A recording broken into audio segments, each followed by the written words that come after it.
The silence in the boardroom was deafening. 12 of the wealthiest investors in Silicon Valley sat around a mahogany table worth more than most people's houses, their faces etched with disbelief.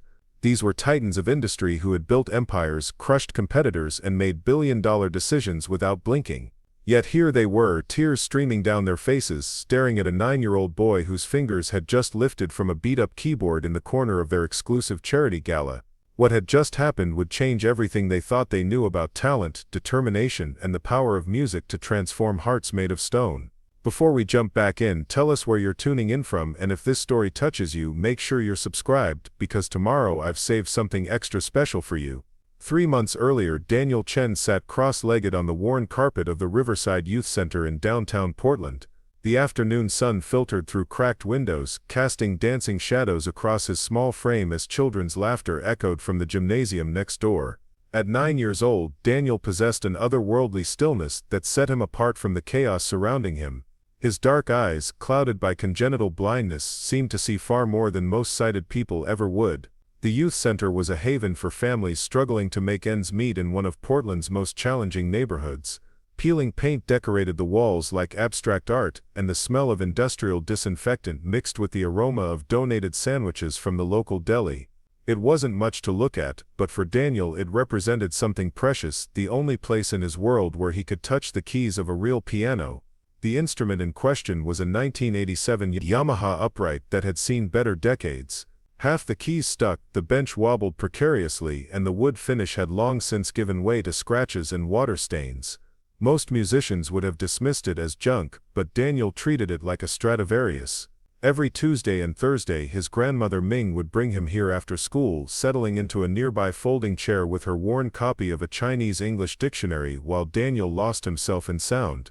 Ming Chen had raised Daniel since he was 3, after his parents died in a car accident that also took his sight. She worked double shifts at a textile factory, her weathered hands moving with mechanical precision as she stitched designer clothes she could never afford to buy.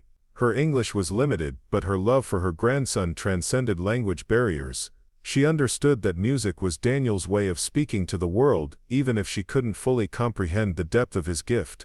Daniel's approach to the piano was unlike anything the youth center staff had ever witnessed. While other children banged randomly on keys or attempted simple nursery rhymes, Daniel sat in perfect silence for minutes at a time, simply listening. He would place his small hands gently on the keys, not pressing them, just feeling their texture and temperature. Then, as if receiving instructions from some invisible conductor, he would begin to play. The music that emerged defied explanation. Daniel had never taken a formal lesson, never seen sheet music, never even owned a recording device to study songs. Yet somehow he could hear a melody once and reproduce it with startling accuracy. More remarkably, he seemed to understand the emotional architecture of music instinctively, adding his own subtle interpretations that transformed simple songs into something profound. Carmen Rodriguez, the youth center's music coordinator, had been watching Daniel for months with growing amazement.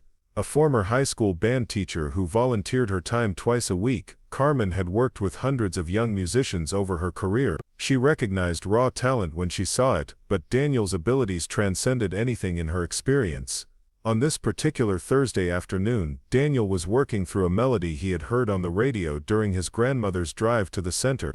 It was a contemporary pop song, formulaic and forgettable in its original form. But under Daniel's interpretation, it became something entirely different. His left hand found bass lines that weren't in the original recording, creating a foundation that gave the melody unexpected depth. His right hand danced across the higher keys, adding ornamental flourishes that suggested years of classical training he had never received.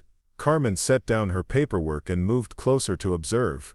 Daniel's posture was naturally correct, his wrists relaxed, his fingers curved in the precise arch that piano teachers spent months trying to instill in their students. His breathing synchronized with the music's phrasing, and his body swayed slightly with the rhythm, as if the melody was flowing through him rather than from him. The song Daniel was playing began to attract attention from other areas of the center.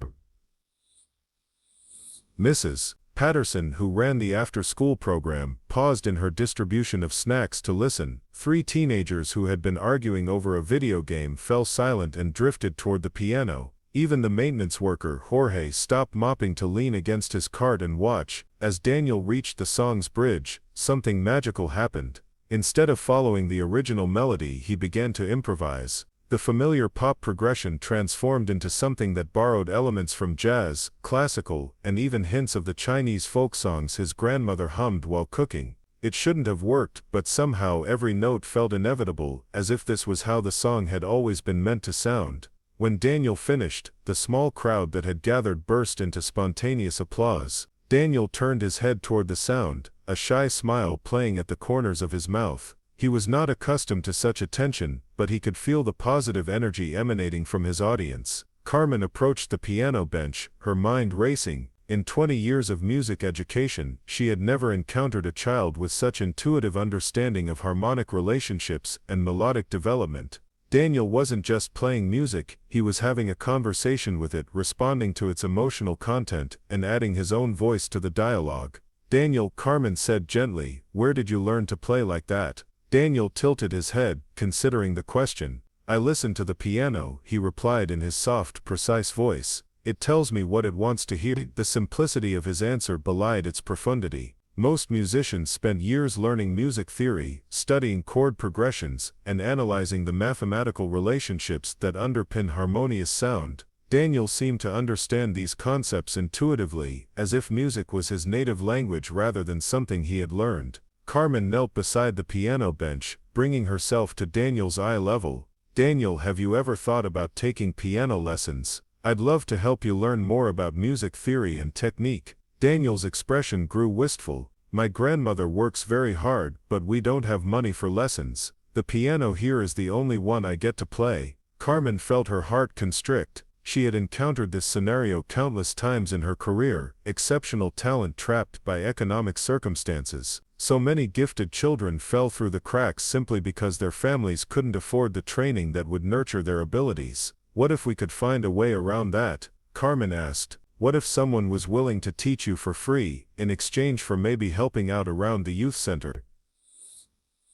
Daniel's face lit up with cautious hope. Really? Someone would do that? Carmen didn't have an answer yet, but she was determined to find one. That evening she spent hours on the phone with every music teacher, conservatory, and arts organization in the Portland area. Most were sympathetic but explained that their scholarship programs had waiting lists years long. A few offered group classes, but Carmen knew that Daniel's abilities required individual attention. Finally, on her 8th call, Carmen reached Dr. Sarah Hoffman, a retired professor from the Portland State University School of Music. Dr. Hoffman had spent her career studying musical prodigies and had written extensively about the development of exceptional talent in children. "I'd be very interested in meeting this young man," Dr. Hoffman said after Carmen described Daniel's abilities. "However, I must caution you that I've encountered many children whose families believe they possess extraordinary gifts. Often, what appears to be genius is simply good mimicry combined with ambitious parents." Carmen understood the skepticism.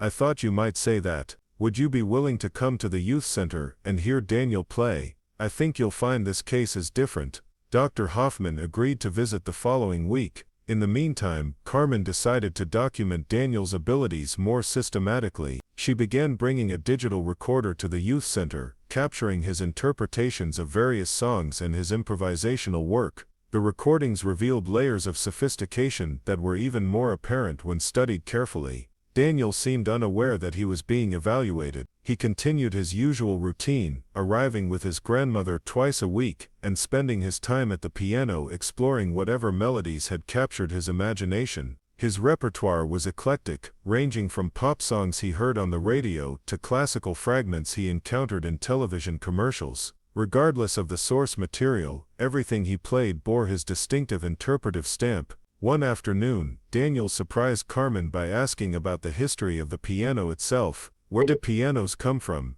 He wondered. Who decided to put all these keys together? Carmen spent the next hour telling him about Bartolomeo Cristofori, the Italian inventor who created the first piano in the early 1700s. She explained how the instrument had evolved over centuries, how different composers had exploited its capabilities, and how the modern piano had become the foundation of Western musical education. Daniel absorbed every detail with intense concentration, occasionally asking questions that revealed his deep thinking about musical concepts. When Carmen mentioned that early pianos had fewer keys than modern instruments, Daniel immediately wanted to know how composers had managed to express complex ideas within such limitations. This led to a discussion of musical forms and structures, territories that typically required years of formal study to navigate. Yet Daniel grasped these concepts with startling speed, often making connections that impressed Carmen with their sophistication. The following Tuesday, Dr. Hoffman arrived at the youth center carrying a leather satchel filled with sheet music and evaluation material. She was a tall, elegant woman in her 60s, with silver hair pulled back in a precise bun, and wire-rimmed glasses that gave her an air of academic authority. Her reputation in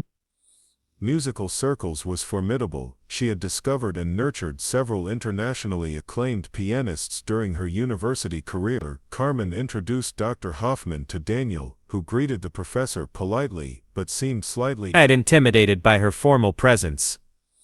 Dr. Hoffman settled into a nearby chair and observed as Daniel began his usual exploration of the keyboard. Initially, Dr. Hoffman's expression remained neutral, the look of someone who had seen countless auditions and learned not to reveal her thoughts prematurely. But as Daniel played through his interpretation of a Mozart sonata he had heard on the radio, her eyebrows began to rise almost imperceptibly. The Mozart piece was a technically demanding work that typically required months of study to perform adequately. Preparing and narrating this story took us a lot of time, so if you are enjoying it, subscribe to our channel. It means a lot to us. Now back to the story.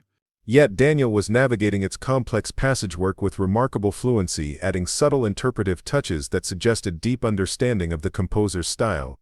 When Daniel finished, Dr. Hoffman leaned forward in her chair. "Daniel, that was a very challenging piece. Where did you hear it?" "On the classical radio station in my grandmother's car," Daniel replied. "We were stuck in traffic, so I got to listen to the whole thing." Dr. Hoffman exchanged a meaningful glance with Carmen. "And this is the first time you've played it?" Daniel nodded. "I liked how it sounded, so I wanted to try it." Dr. Hoffman opened her satchel and withdrew a piece of sheet music.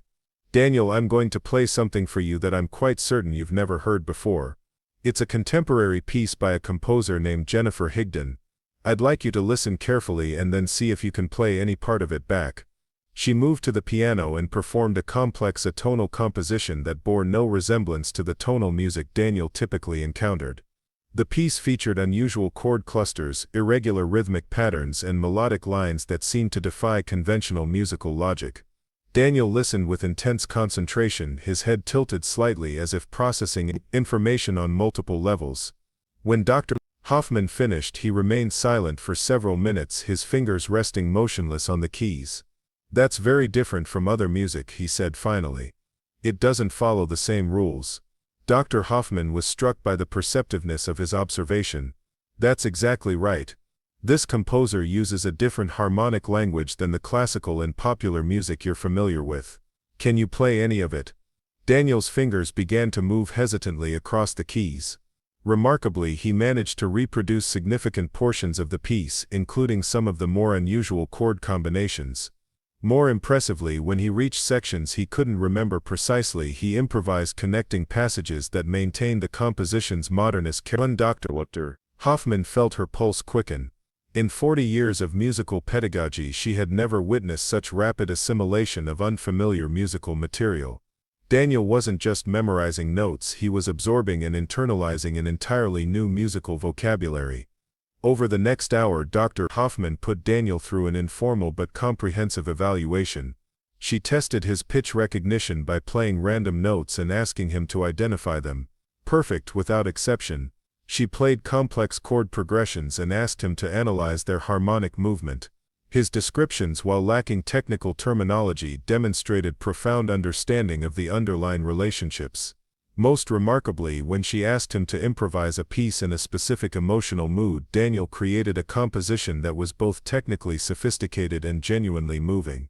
His improvisation displayed understanding of musical form, thematic development, and emotional arc that typically took years of study to develop. As the session concluded, Dr. Hoffman sat back in her chair, visibly shaken by what she had witnessed. Carmen, she said quietly. This child possesses abilities that occur perhaps once in a generation.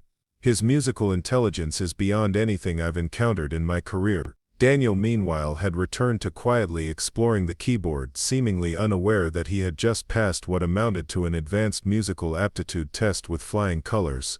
Dr. Hoffman spent the remainder of the afternoon discussing Daniel's situation with Carmen and his grandmother.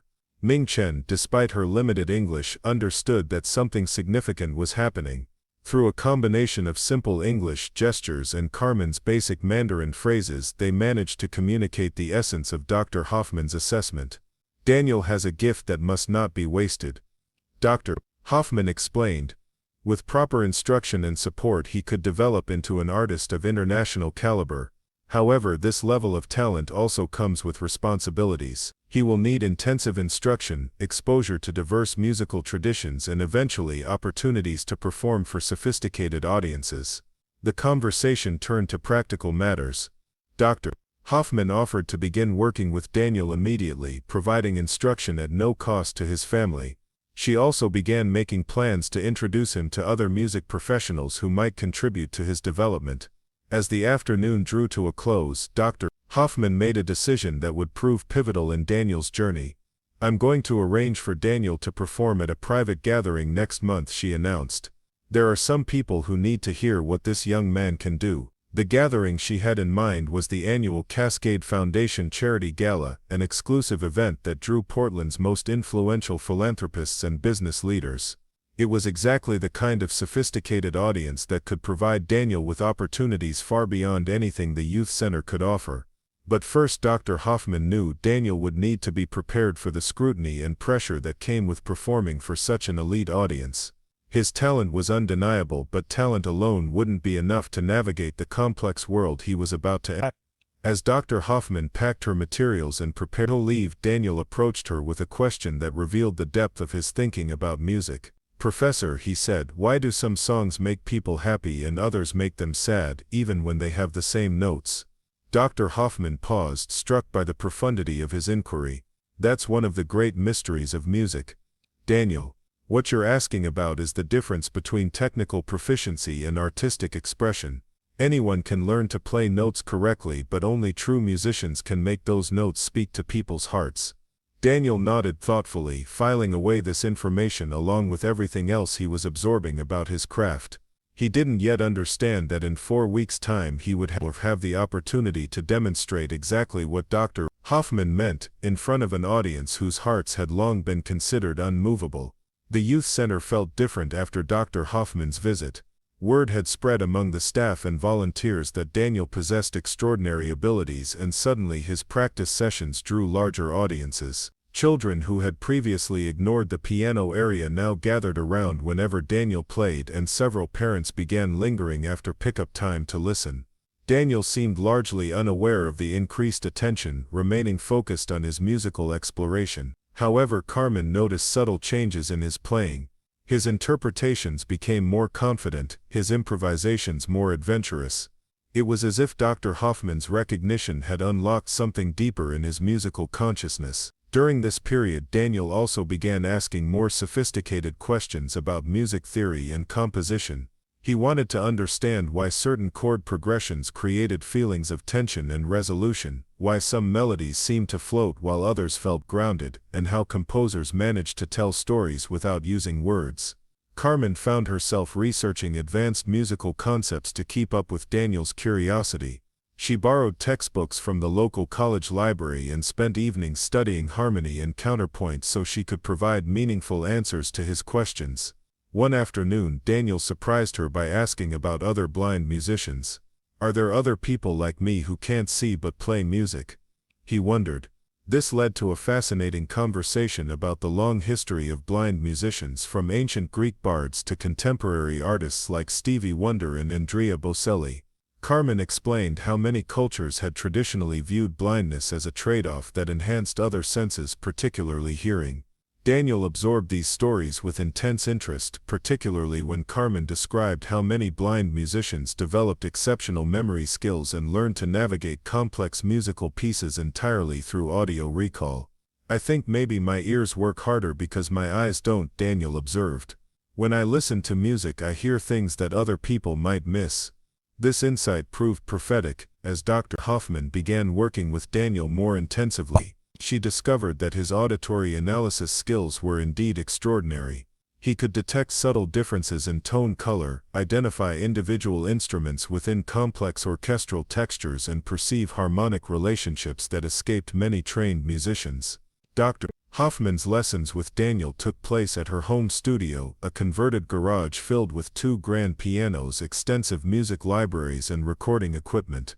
The space was designed for serious musical work, and Daniel thrived in this environment. Their first formal lesson revealed just how much Daniel had been limited by the youth center's inferior instrument. On Dr. Hoffman's concert grand piano, his playing bloomed with new colors and dynamics. The instrument's responsive action and rich tonal palette allowed him to express musical ideas that the old upright simply couldn't convey. Dr. Hoffman began by assessing Daniel's technical foundation, expecting to find significant gaps that would need patient correction.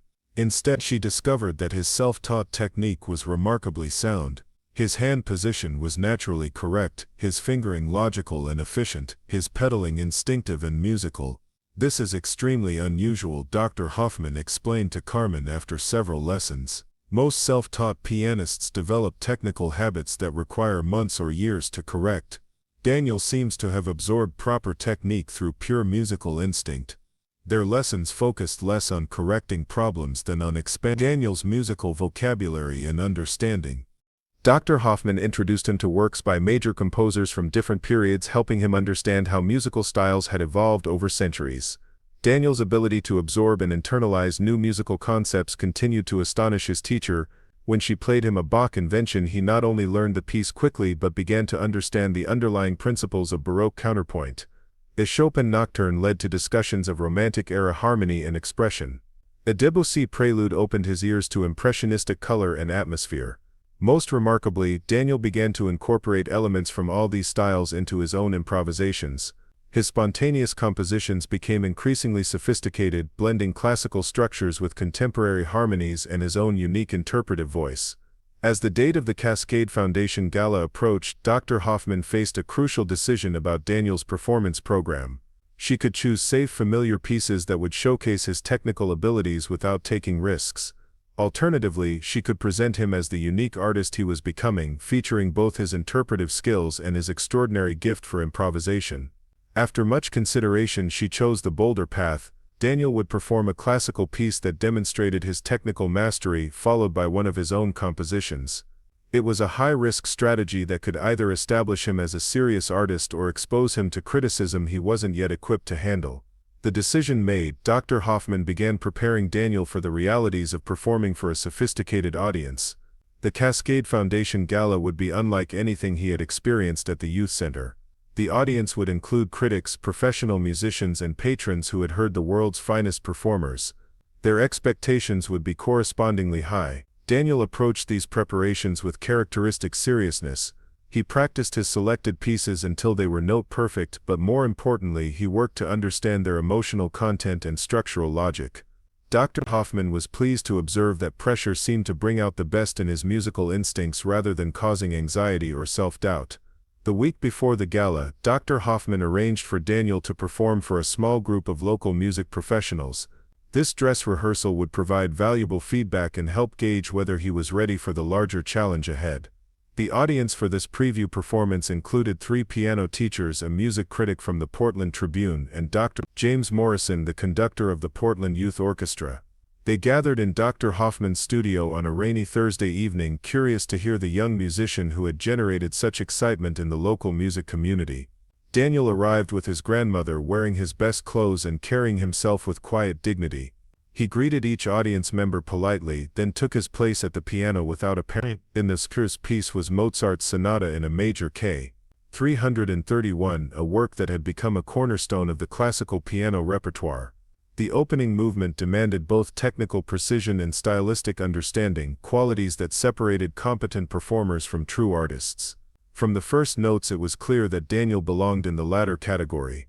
His interpretation revealed deep understanding of classical style with elegant phrasing, crisp articulation, and perfectly judged tempo relationships. But beyond mere correctness, his playing conveyed genuine musical insight, bringing fresh perspective to a work that these professionals had heard countless times. When Daniel finished the Mozart, the small audience exchanged glances of amazement. Dr. Morrison leaned forward in his chair, his conductor's ear having detected subtleties of interpretation that impressed him deeply. Daniel's second piece was his own composition, a work he had titled Conversations in the Dark.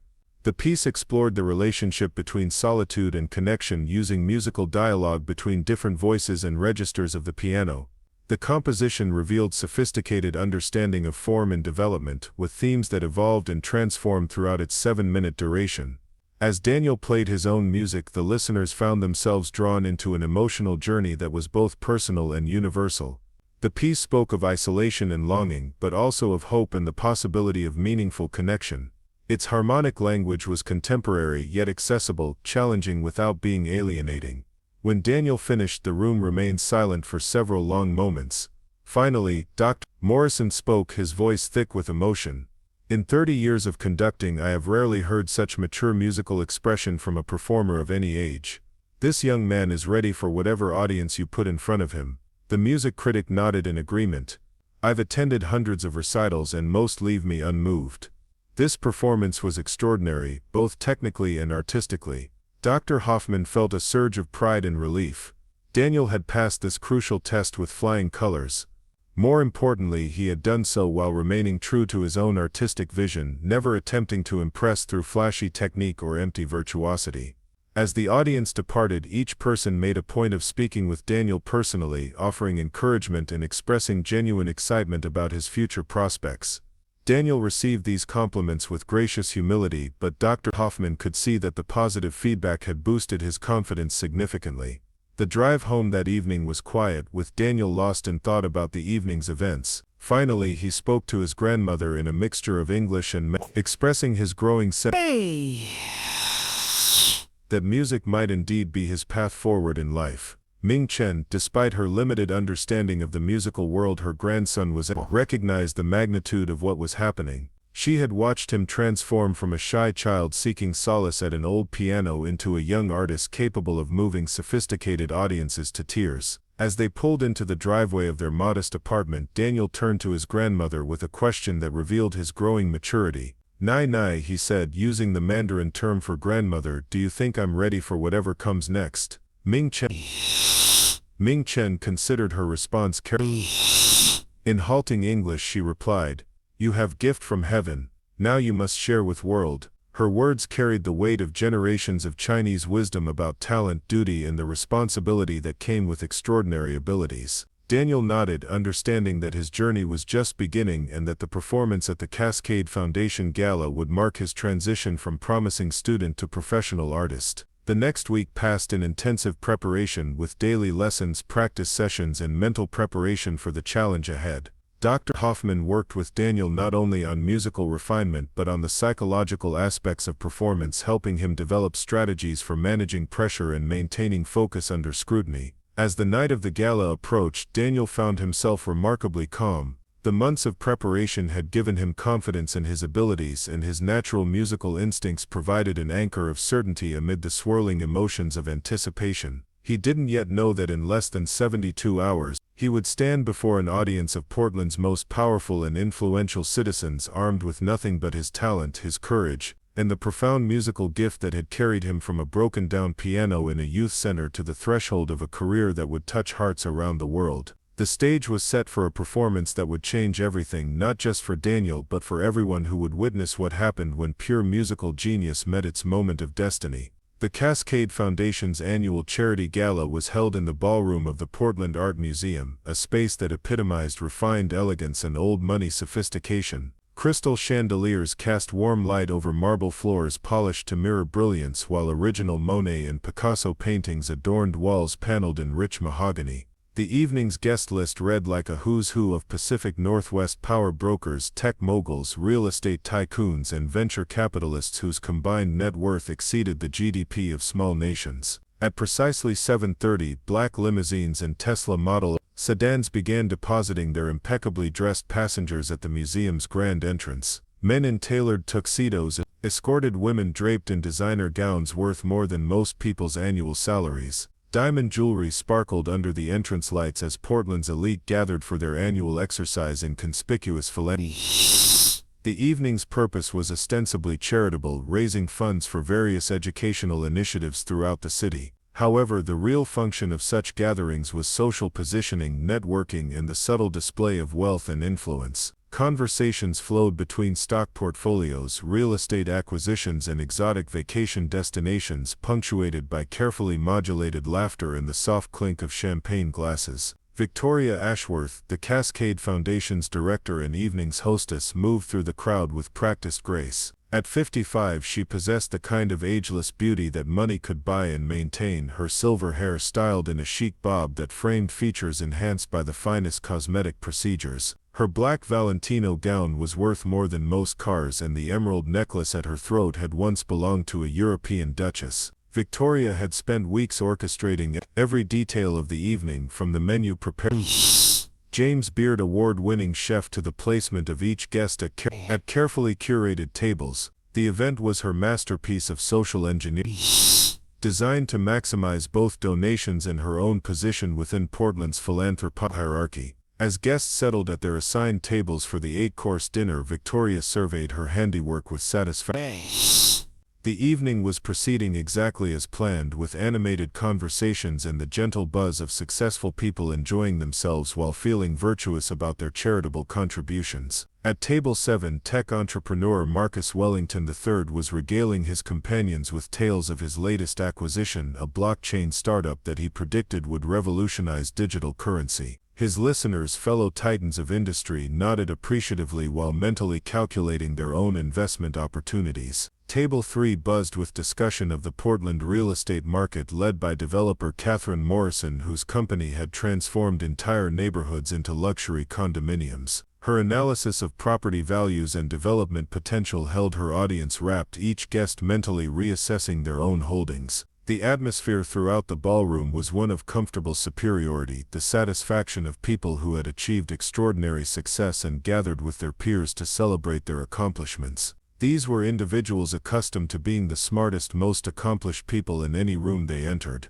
Dr. Hoffman sat at table 12, somewhat out of place among the financial and business elite. Her simple black dress and modest jewelry marked her as belonging to a different social stratum, that of academics and artists who moved in the orbit of wealth without possessing it themselves. She had been invited specifically to present Daniel, her protégé, whose performance would serve as the evening's cultural highlight. As the final course was cleared and guests began to settle back with their cognac and port, Victoria approached the small stage that had been erected at one end of the ballroom. A single spotlight illuminated a beautiful Steinway concert grand piano, its ebony surface reflecting the chandeliers above like a dark mirror. "Ladies and gentlemen," Victoria announced, her voice carrying easily through the large space thanks to a discreet sound system, "we have a very special treat this evening. Dr. Sarah Hoffman, Professor Emeritus from Portland State University's School of Music, has brought us a young performer who she assures me will provide an unforgettable musical experience."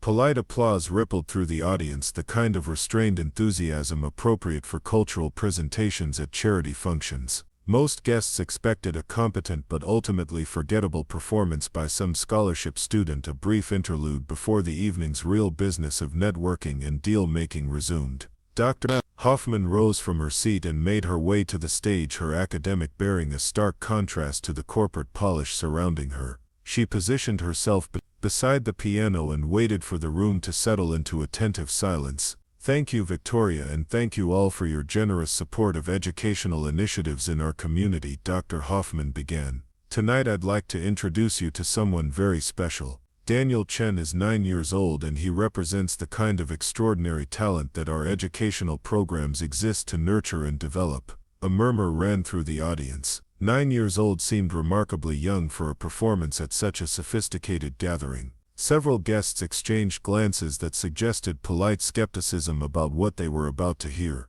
"Daniel has been playing piano for less than 2 years, Dr. Hoffman continued, a statement that produced more pronounced murmurs of surprise. "He is entirely self-taught, with no formal instruction until recently."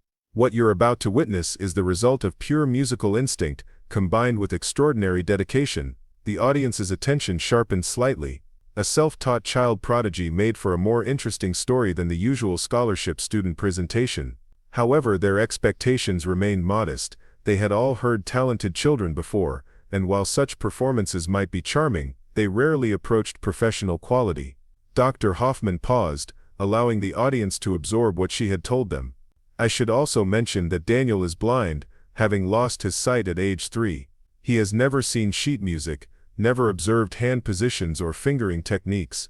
Everything you're about to hear comes from his remarkable ear and his intuitive understanding of musical structure. This revelation produced the first genuine stir of interest from the audience. A blind, self-taught 9-year-old suggested a human interest story that appealed to their charitable sensibilities, while promising a performance that might transcend mere competence. At the ballroom side entrance, Daniel stood with his grandmother, both of them somewhat overwhelmed by the opulent surroundings. The marble floors echoed with the subtle sounds of expensive shoes and quiet conversation, while the air carried the mingled scents of French perfume, aged cognac, and exotic flowers from elaborate centerpieces. Daniel wore a simple black suit that Dr. Hoffman had helped his grandmother purchase from a department store, modest attire that nonetheless looked appropriate for the occasion. His small frame and serious demeanor gave him an air of quiet dignity that contrasted with the casual sophistication of the adult guests. Ming Chen felt deeply out of place among such obvious wealth and refinement.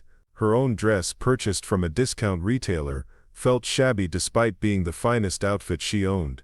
The language barrier made communication difficult, and she understood only fragments of the conversation swirling around her. Dr. Hoffman appeared at their side, her presence providing reassurance amid the intimidating grandeur. "Are you ready, Daniel?" she asked gently. Daniel nodded, his expression calm despite the magnitude of the moment. The months of preparation had given him confidence in his musical abilities, and his natural temperament remained unaffected by the wealthy audience awaiting his performance. "Remember what we discussed, Dr. Hoffman said as they approached the stage. "Play for the music itself, not for the audience. Trust your instincts and let your gift speak for itself." As they reached the stage area, Daniel could hear the subtle shift in the room's atmosphere as guests realized the performance was about to begin. Conversations died to whispers, chair legs scraped softly against marble as people adjusted their positions for better viewing, and the soft rustle of expensive fabric created a gentle susurrus of anticipation. Dr. Hoffman guided Daniel to the piano bench, helping him adjust the height and position himself comfortably before the magnificent instrument. The Steinway Grand was a far cry from the battered upright at the youth center, its responsive action and rich tonal palette offering possibilities that Daniel had only begun to explore during his lessons. "Ladies and gentlemen," Dr. Hoffman announced, "please welcome Daniel Chen." Polite applause filled the ballroom, restrained but encouraging. As the sound faded, Daniel placed his hands gently on the keyboard, taking a moment to feel the instrument's response and center himself mentally for the performance ahead. The program he had prepared consisted of 2 contrasting pieces. First he would perform Chopin's Nocturne in E-flat major, a work that would demonstrate his technical mastery and interpretive maturity. Then, as Dr. Hoffman had daringly suggested, he would present one of his own compositions, showcasing the creative gift that set him apart from mere technical proficiency. Daniel began the Chopin Nocturne with the famous opening melody, his small hands somehow managing to convey both delicacy and profound emotion. The piece unfolded with remarkable maturity, each phrase shaped with the kind of musical understanding that typically required decades to develop. The audience's initial polite attention quickly transformed into genuine engagement. These were sophisticated listeners, many of whom attended symphony concerts and recitals regularly. They recognized immediately that what they were hearing transcended the usual standards of youth performance. Daniel's interpretation revealed deep understanding of Romantic-era style and expression. His use of rubato, the subtle flexibility of tempo that gives Romantic music its breathing quality, was instinctively perfect. His pedaling created the kind of seamless legato that made the melody seem to float above its harmonic foundation. As the nocturne progressed through its more technically demanding middle section, Daniel's playing remained completely controlled and musical. His fingers navigated the complex ornamental passages with effortless precision, never allowing technical display to overshadow musical expression. The audience found themselves drawn deeper into the performance with each passing moment.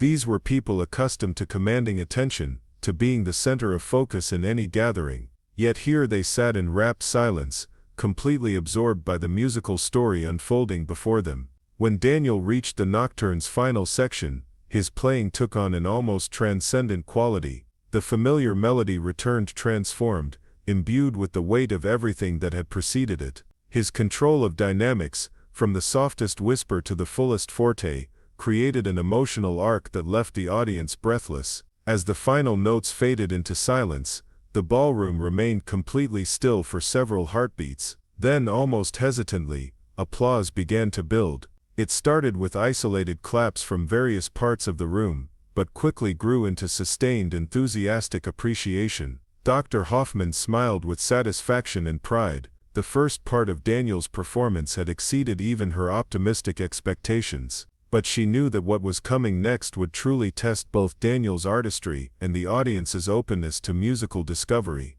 Daniel waited patiently for the applause to subside, then positioned his hands for his second piece. Unlike the Chopin Nocturne, which existed in countless recordings and had been performed by generations of great pianists, what he was about to play had never been heard by anyone except Dr. Hoffman and a few others present at his lessons. The composition Daniel had chosen was titled Echoes of Memory, a work that explored themes of loss, remembrance, and the way painful experiences could transform into sources of strength. The piece drew its inspiration from his own experience of losing his sight and parents, but its emotional scope extended far beyond personal tragedy to encompass universal human experiences of grief and recovery. The opening measures established a contemplative mood, with a simple melodic line that seemed to emerge from silence itself. Daniel's touch was extraordinarily sensitive, coaxing colors from the piano that many professional pianists spent years learning to achieve.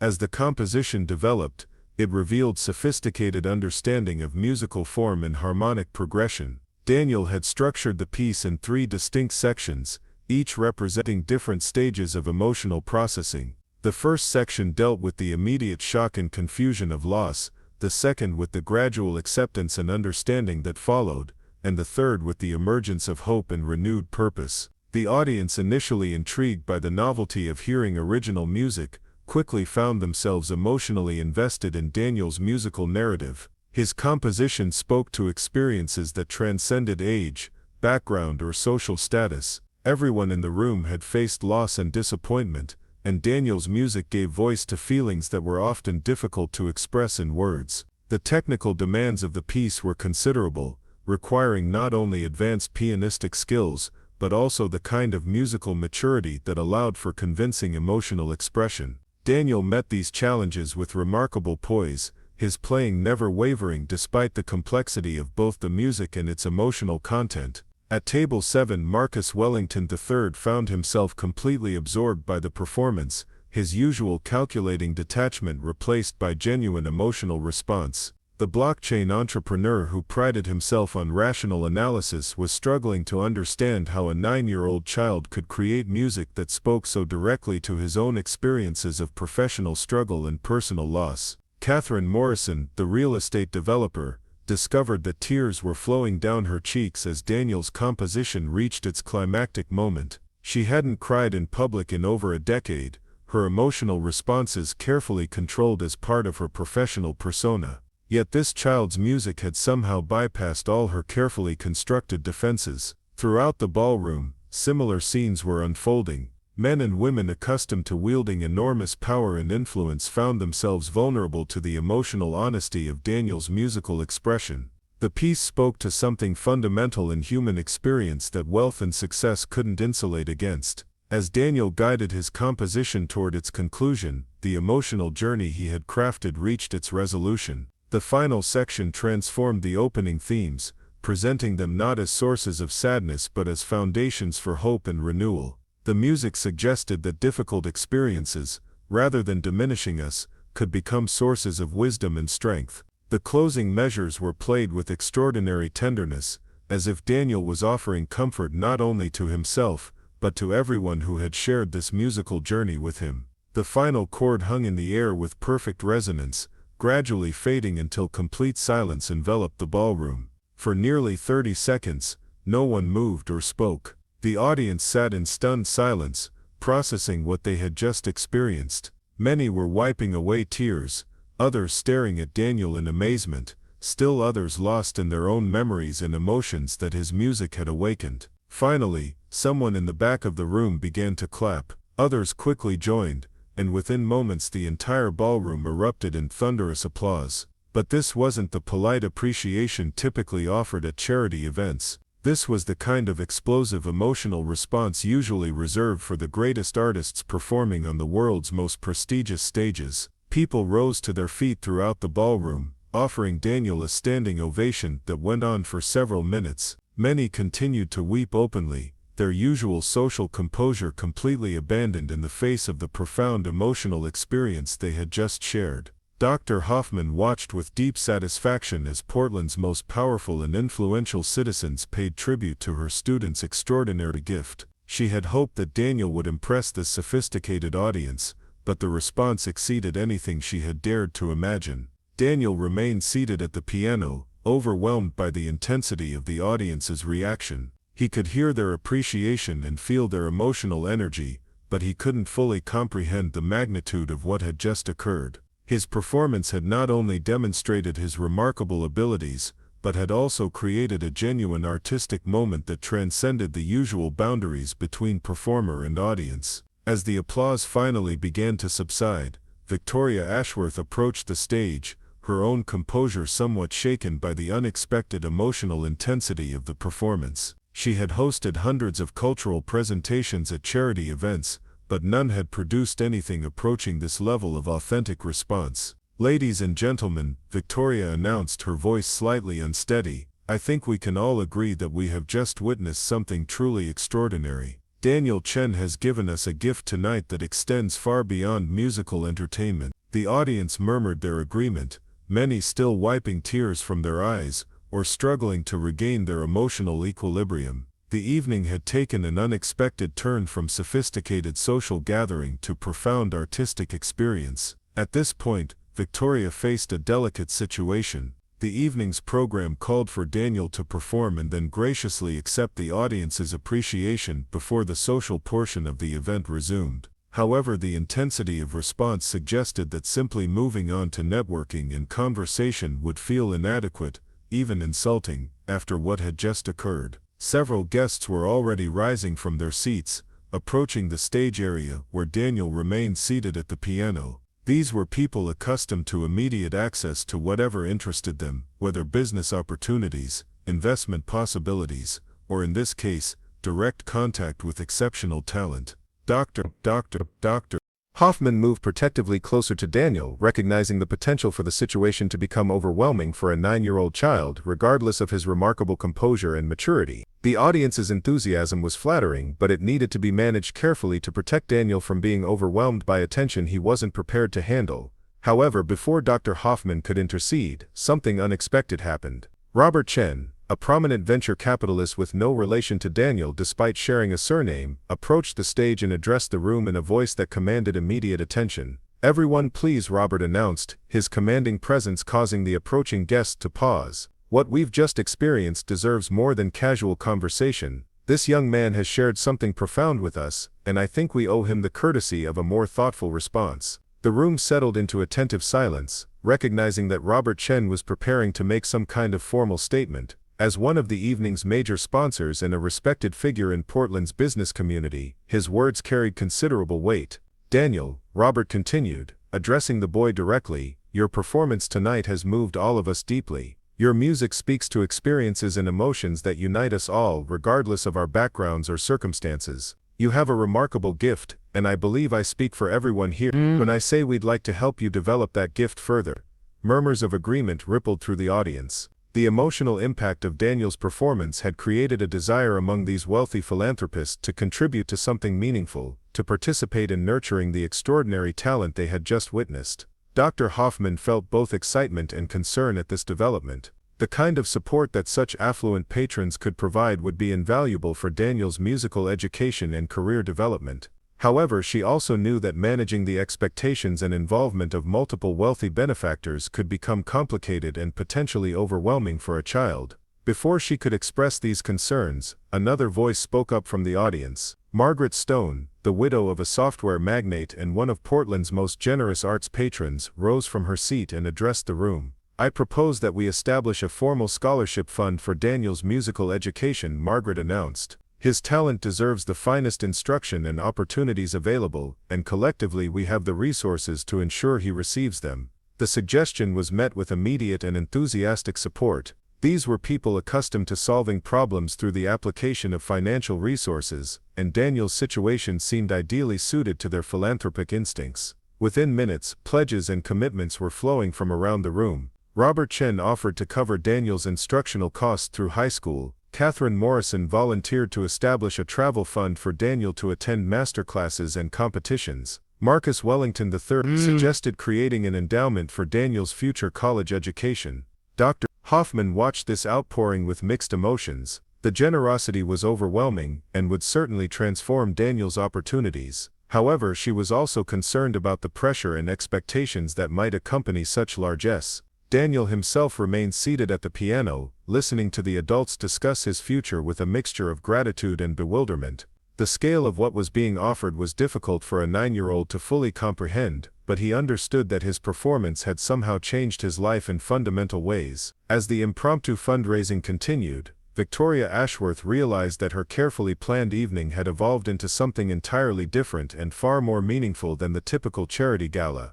The emotional authenticity of Daniel's performance had created genuine community around a shared artistic experience. However, she also recognized that the situation needed structure and organization to be truly beneficial for Daniel. Well-intentioned but uncoordinated philanthropic efforts could easily become counterproductive without proper management. "Ladies and gentlemen," Victoria interjected diplomatically, "your generosity and enthusiasm are wonderful, but I think we should allow Dr. Hoffman and Daniel's family to consider these offers thoughtfully. Perhaps we could establish a committee to coordinate any support in a way that best serves Daniel's interests and development." This suggestion was met with general approval, and several volunteers immediately offered to serve on such a committee. The evening's focus had completely shifted from social networking to collaborative philanthropy organized around nurturing exceptional talent. Dr. Hoffman appreciated Victoria's intervention and the breathing room it provided. She approached the microphone and addressed the audience directly for the first time since introducing Daniel. "Thank you all for your incredible generosity and support," she began. "Daniel's talent is indeed extraordinary, and your willingness to help nurture it is deeply moving. However, I hope you'll understand that Daniel is still a child, and his development as both a musician and a person needs to be carefully balanced." She paused, choosing her words carefully. "What Daniel needs most right now is excellent instruction, appropriate performance opportunities, and the chance to continue growing as an artist without undue pressure or expectations. Your support can make all of these things possible, but they need to be implemented thoughtfully." The audience listened respectfully, recognizing the wisdom in Dr. Hoffman's measured approach. These were intelligent, successful people who understood that talent development required more than just financial resources. As the formal portion of the evening drew to a close, small groups of guests lingered around the stage area, hoping for a few words with Daniel or Dr. Hoffman.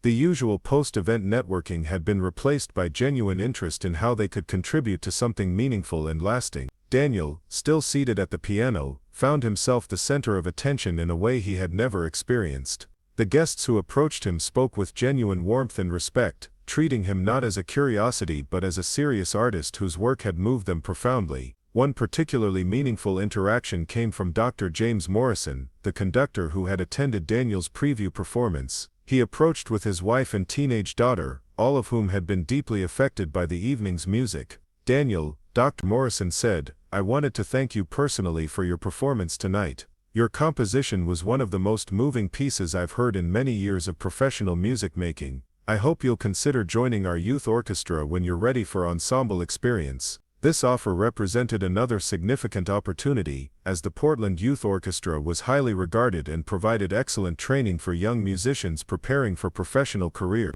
As the evening gradually wound down, Daniel found himself surrounded by a network of support and opportunity that would have been unimaginable just hours earlier. His simple desire to share his musical gifts had somehow created a community of patrons and mentors, eager to help him reach his full potential. Dr. Hoffman spent considerable time that evening exchanging contact information and discussing preliminary plans with various donors and supporters. The enthusiasm was gratifying, but she remained focused on ensuring that any assistance served Daniel's long-term interests rather than the shorter-term satisfaction of the donor. Ming Chen, despite her language limitations, clearly understood that something extraordinary had occurred. The respectful attention her grandson was receiving from such obviously successful and important people indicated that his musical abilities were indeed as exceptional as Dr. Hoffman had suggested. As they prepared to leave the museum, Daniel was approached by one final well-wisher. Thomas Richardson, a retired music executive who had spent his career working with major recording labels, asked for a private word with Dr. Hoffman. "I've heard thousands of young performers over the years," Richardson told her quietly. "Most are technically proficient but lack the emotional depth to create genuine artistic moments. Daniel is different. He has the rare combination of technical skill and expressive maturity that could take him to the very highest levels of musical achievement." Richardson's assessment carried particular weight because of his professional experience and his reputation for discovering and developing exceptional talent. His interest suggested that Daniel's gifts might indeed have the potential for international recognition. The drive home that night was quiet, with Daniel, his grandmother, and Dr. Hoffman each processing the magnitude of what had occurred. The evening had begun as a performance opportunity and had evolved into a life-changing event that would affect Daniel's future in ways they were still beginning to understand. As they pulled up to the modest apartment building where Daniel lived with his grandmother, the contrast with the evening's opulent surroundings was stark. However, rather than feeling jarring, the return to familiar surroundings provided a sense of grounding and perspective. "Daniel," Dr. Hoffman said as they prepared to part ways, "you should be very proud of what you accomplished tonight. Your music touched people in a very profound way, and that's the greatest gift any artist can offer." Daniel nodded thoughtfully, already beginning to process the evening's events and their implications for his future. He understood that his life had changed in fundamental ways, but he also sensed that the real work of developing his talents was just beginning. The performance at the Cascade Foundation Gala had proven beyond any doubt that Daniel possessed extraordinary musical abilities. More importantly, it had demonstrated his capacity to use those abilities to create genuine artistic experiences that could move and transform audiences. As he prepared for bed that night, Daniel reflected on the evening's events with a maturity that belied his 9 years. The tears he had seen in the audience, the standing ovation and the overwhelming offers of support all testified to the power of music to transcend social boundaries and create authentic human connection. He understood now that his gift came with responsibilities as well as opportunities. The people who had been moved by his performance were looking to him to continue growing and developing as an artist, to justify their faith and support with continued musical achievement. The stage had been set for the next phase of Daniel's journey, one that would take him far beyond the youth center piano where his story had begun. The wealthy patrons he had encountered that evening represented not just financial support but also access to a world of musical opportunity that most young artists could never imagine. Yet as Daniel drifted off to sleep, his thoughts returned not to the glamour and excitement of the evening but to the music itself. The Chopin Nocturne that had showcased his technical abilities, the original composition that had revealed his creative voice, and most importantly, the profound sense of connection he had felt with his audience through the universal language of musical expression. The challenges and opportunities ahead would be considerable, but Daniel faced them with the quiet confidence that came from knowing he had found his calling and possessed the rare gift necessary to pursue it at the highest levels of artistic achievement. 6 months after the Cascade Foundation Gala, Daniel's life had transformed beyond recognition. The modest apartment he shared with his grandmother now buzzed with activity as a steady stream of teachers, accompanists and administrative coordinators managed his rapidly expanding schedule. What had begun as a simple performance opportunity had evolved into a comprehensive artistic development program funded by Portland's most generous philanthropists. The Daniel Chen Foundation, established by the gala attendees, provided not just financial support but a structured pathway for nurturing his extraordinary abilities. Robert Chen had taken the lead in organizing the foundation's activities, bringing his business acumen to bear on creating sustainable systems for Daniel's long-term development. Dr. Hoffman remained Daniel's primary mentor, but her role had expanded to include coordination with a team of specialists. A technique specialist worked on refining Daniel's already impressive finger work and posture. A music theory expert helped him understand the formal structures underlying his intuitive music. A performance coach prepared him for the psychological demands of playing before increasingly sophisticated audiences. The transformation extended beyond Daniel's musical education. His grandmother Ming had enrolled in English classes funded by the foundation, enabling her to participate more fully in decisions about her grandson's future. She approached these studies with the same determination that had sustained her through years of factory work, slowly building the vocabulary necessary to advocate for Daniel's needs. The apartment itself had been quietly upgraded through the foundation's generosity. A beautiful upright piano now dominated the small living room, allowing Daniel to practice at home for the first time in his life. Soundproofing materials had been installed to avoid disturbing neighbors during his extended practice sessions, and proper lighting had been added to create a conducive environment for lessons and coaching. Daniel's daily routine now revolved around a carefully structured practice schedule. He rose early each morning for technique work, followed by repertoire study with Dr. Hoffman 3 times per week. Afternoons were devoted to composition work, where he explored his gift for creating original music under the guidance of Portland State University's composition faculty. The most remarkable aspect of Daniel's development was how naturally he absorbed increasingly complex musical concepts. His harmonic understanding expanded rapidly as he encountered works by Bach, Mozart, Beethoven, and contemporary composers. Rather than simply memorizing pieces, he internalized their structural principles and incorporated these insights into his own creative work. His original compositions became more sophisticated and emotionally nuanced. Where his early pieces had relied primarily on melodic beauty and harmonic intuition, his newer works demonstrated understanding of formal development, thematic transformation, and architectural planning that typically required years of study to master. Word of Daniel's abilities had spread far beyond Portland's philanthropic community. Classical music publications began featuring articles about the young prodigy whose emotional maturity seemed to transcend his years. Recording executives made discreet inquiries about his availability for demo sessions. International piano competitions extended invitations despite his young age. Dr. Hoffman carefully managed these opportunities, prioritizing Daniel's long-term development over short-term publicity or commercial possibilities. She had seen too many young talents damaged by premature exposure to professional pressures, and she was determined to protect Daniel from similar pitfalls. The first major test of Daniel's growth came when the Portland Symphony Orchestra invited him to perform as a guest soloist. The program would feature Mozart's Piano Concerto No. 23 in A major, a work that demanded not only technical excellence but sophisticated musical dialogue between soloist and orchestra. Preparing for this performance required Daniel to develop entirely new skills. Working with an orchestra meant learning to listen for subtle cues from the conductor while maintaining his own interpretive voice. The concerto's cadenzas provided opportunities for improvised expression, but within the formal constraints of classical style. Dr. Morrison, the orchestra's conductor, worked closely with Daniel during rehearsals, impressed by the young musician's ability to balance individual expression with ensemble sensitivity. Daniel's blindness actually proved advantageous in some respects, as his acute hearing allowed him to track instrumental parts and respond to musical gestures that sighted musicians sometimes missed. The performance, held at Portland's Arlene Schnitzer Concert Hall, was Daniel's debut with a professional orchestra. The audience included many familiar faces from the Cascade Foundation Gala, but also serious classical music enthusiasts who had come specifically to evaluate the young musician's abilities in this more demanding context. From his first entrance, Daniel demonstrated complete command of the concerto's technical and expressive demands.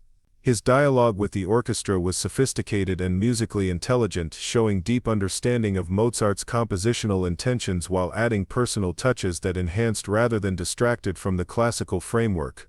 The performance's emotional climax came during the slow movement, where Daniel's playing achieved a level of profound expression that moved the audience to complete stillness. His interpretation revealed layers of meaning in Mozart's deceptively simple melodic lines, creating moments of transcendent beauty that reminded listeners why classical music had endured for centuries. When Daniel finished the final movement with its brilliant technical displays and playful musical humor, the audience erupted in sustained applause that went on for nearly 10 minutes. The standing ovation was immediate and universal, with orchestra members joining the audience in acknowledging an extraordinary performance. Local music critics, initially skeptical about the attention surrounding such a young performer, found themselves writing reviews that compared Daniel's musicianship to established professionals. The Portland Tribune's classical music reviewer wrote, "Daniel Chen's performance last night transcended the category of promising young talent. This was artistry of the highest caliber, demonstrating musical maturity that many professional pianists never achieve." The success of the orchestra performance opened doors to opportunities far beyond the Pacific Northwest.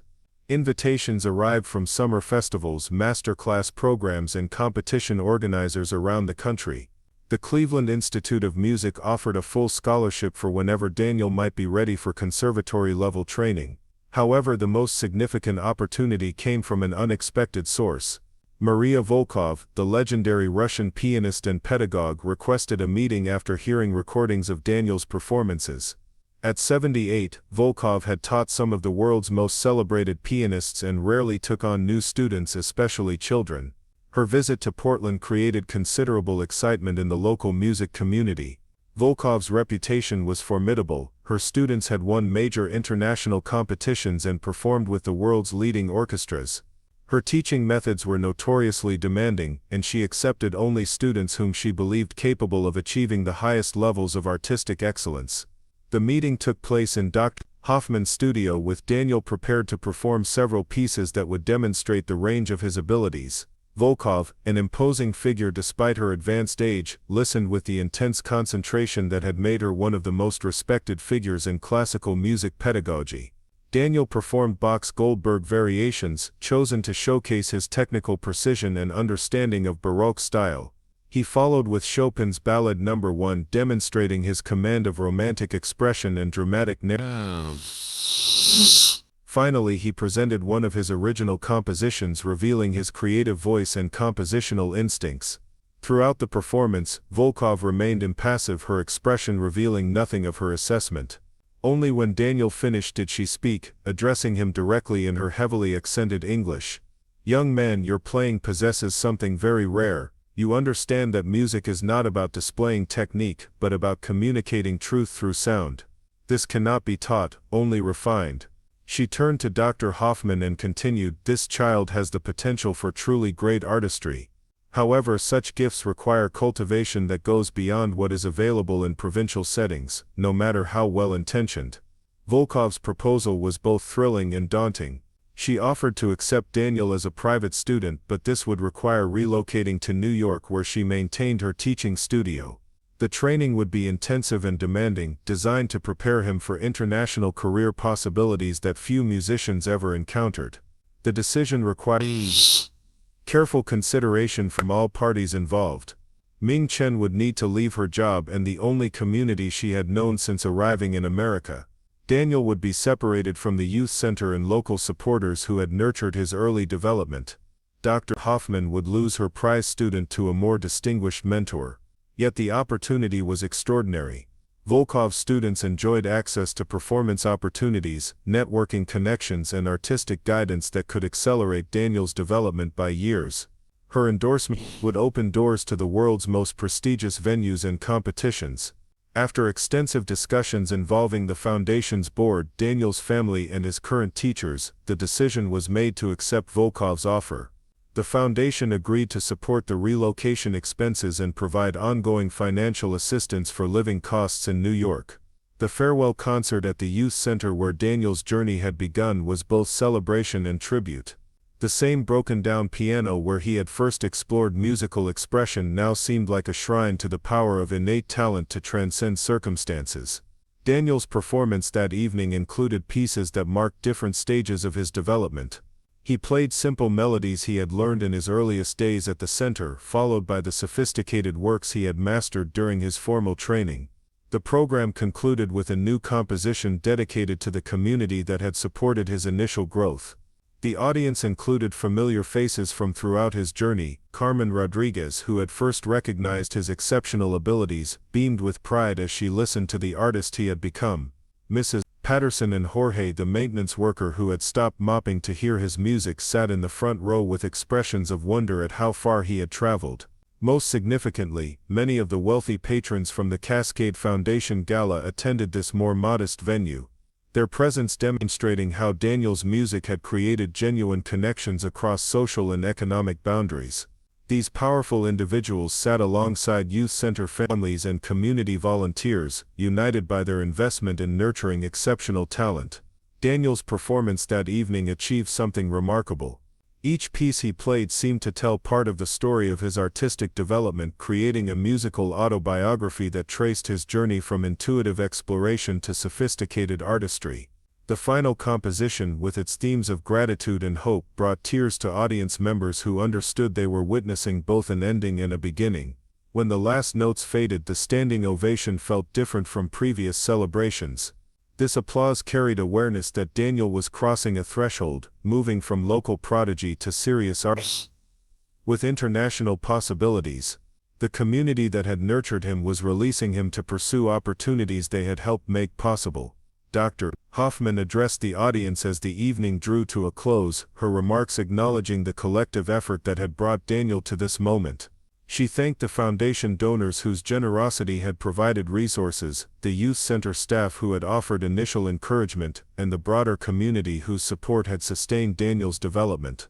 Most importantly, she thanked Ming Chen, whose sacrifices and unwavering belief in her grandson had made everything else possible. The elderly woman, her English now sufficient for simple communication, stood to acknowledge the applause with quiet dignity that spoke to her strength and determination. As preparations for the move to New York began, Daniel found himself reflecting on the remarkable journey that had brought him from a community center piano to the threshold of professional possibility. The transformation seemed almost impossible to comprehend, yet each step had followed logically from his commitment to musical exploration and the generous support of people who believed in his potential. The final weeks in Portland were filled with logistics and farewells, but also with quiet moments at the piano where Daniel processed the magnitude of what lay ahead.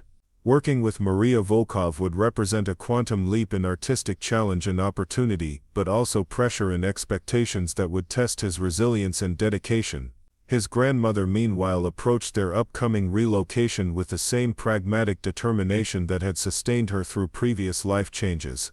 Learning English, finding new employment, adapting to an unfamiliar city, these challenges seemed manageable compared to the difficulties she had already overcome.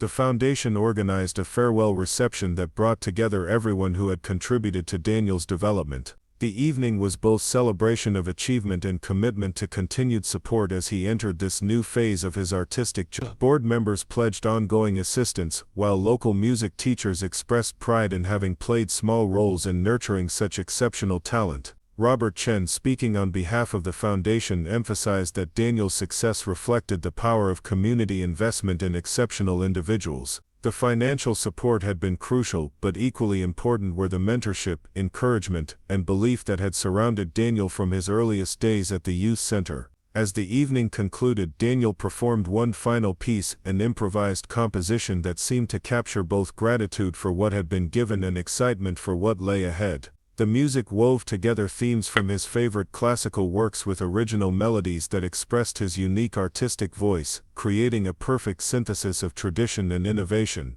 The applause that followed carried emotional weight that transcended musical appreciation. This audience understood they had participated in something rare and beautiful, the discovery and nurturing of authentic genius. Their collective effort had transformed a struggling child's raw talent into artistic possibility that could touch hearts around the world. When Daniel and his grandmother boarded their flight to New York 2 weeks later, they carried with them not just personal belongings and musical scores, but the hopes and dreams of an entire community that had invested in their success. The boy who had once found solace at a broken piano was ready to test his abilities against the highest standards of international artistry. The transformation was complete, yet the real journey was just beginning. Daniel Chen had proven that extraordinary talent could emerge from the most modest circumstances when nurtured by generosity, wisdom, and unwavering belief in human potential. His story would continue in New York's competitive classical music world, but its foundation had been built in Portland by ordinary people who recognized something extraordinary and chose to help it flourish. The legacy of his Portland years would endure in the youth center where his story began, in the foundation that bore his name and would support future talented young musicians, and in the hearts of everyone who had witnessed the miraculous transformation of a blind child's musical gift into artistry, capable of moving millionaires to tears and communities to action. Up next, you've got two more standout stories right on your screen. If this one hit the mark, you won't want to pass these up. Just click and check them out.